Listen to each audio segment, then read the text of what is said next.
महिला कांग्रेस की राष्ट्रीय अध्यक्ष अलका लांबा ग्वालियर पहुंची और कांग्रेस कार्यालय में महिला कांग्रेस की एक बैठक ली। पत्रकारों से चर्चा में अलका लांबा ने कहा कि मध्य प्रदेश सहित भाजपा शासित राज्यों में महिला अपराध में लगातार बढ़ोतरी देखने को मिल रही है। भाजपा से जुड़े हुए अपराधियों पर सरकार का कोई अंकुश नहीं रहा है।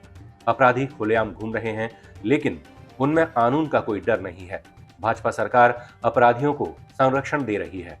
देखिए, आज देश भर में महिला और बेटियों के प्रति, खासतौर से नाबालिग बेटियों के प्रति अपराध में बढ़ोतरी हुई है। हमें समझ नहीं आ रहा था कि अपराध थम क्यों नहीं रहा, अपराधियों में डर क्यों नहीं है। ये पोस्टर है, ये कारण है, अपराधियों में डर और खौफ क्यों नहीं है। क्योंकि अपराध में भाजपा के विधायक, भाजपा के सांसद, भाजपा के मंत्री शामिल हैं और इन्हें बचाने का काम भाजपा की डबल इंजन की सरकारें कर रही हैं। जब इनमें डर नहीं तो स्वाभाविक है छोटा मोटा अपराधी तो वैसे ही इनकी आड़ में बच रहा है। कल भारत जोड़ो न्याय यात्रा राहुल गांधी जी के उसमें नेतृत्व में 2 मार्च को ग्वालियर पहुंच रही है। भारतीय राष्ट्रीय महिला कांग्रेस इस बात की मांग करती है डबल इंजन की सरकारों से, फास्ट ट्रैक कोर्ट का गठन कर, स्पेशल कोर्ट गठित कर, जिसमें सिर्फ और सिर्फ हमारी नाबालिग बेटियों के साथ हुए जघन्य अपराधों की सुनवाई हो। फास्ट ट्रैक का मतलब है 2 और 3 महीनों के अंदर मामले को पूरा अंजाम तक पहुंचाकर दोषियों को फांसी की सजा ही नहीं, नपुंसक बनाए जाने का कानून लाकर सजाएं जब तक नहीं दी जाएंगी, अपराधियों में खौफ और डर पैदा नहीं होगा। भारतीय राष्ट्रीय महिला कांग्रेस मध्य प्रदेश की हर पीड़ित बेटी और परिवार को, हर पिता और भाई को यकीन दिलाना चाहती है। अब आपका इंतजार हम खत्म करेंगे। आपके घर भारत जोड़ो न्याय यात्रा के तहत हर जिले में नारी न्याय यात्राएं होंगी।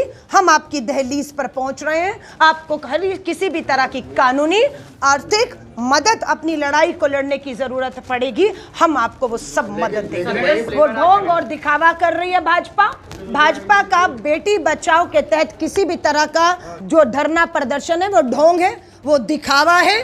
10 साल में बेटी बचाओ के नारे के तहत ये भाजपा के सांसद, विधायक और केंद्र में कौन है? देश के प्रधानमंत्री हैं, देश की महिला बाल विकास मंत्री है। जो चेहरे आप देख रहे हैं वो वाराणसी के BHU में पढ़ने वाली हमारी बेटी के सामूहिक बलात्कारी, इनकी पहुंच है प्रधानमंत्री जी तक। लेकिन साक्षी मलिक का दोषी जो है ब्रजभूषण आजाद घूम रहा है, बेटियां न्याय मांग रही हैं। साक्षी मलिक पहलवान बेटी प्रधानमंत्री जी मिलने का समय मांगती है, आप समय नहीं देते, आपके पास इनके लिए समय। ये दुर्भाग्य है, ये दुर्भाग्यपूर्ण है। ये आधी आबादी की बेटियां हर एक के घर में है। कोई कहे हमारी घर में बेटी नहीं है, माँ नहीं है, बहन नहीं है और हमें कोई चिंता नहीं है, है ना।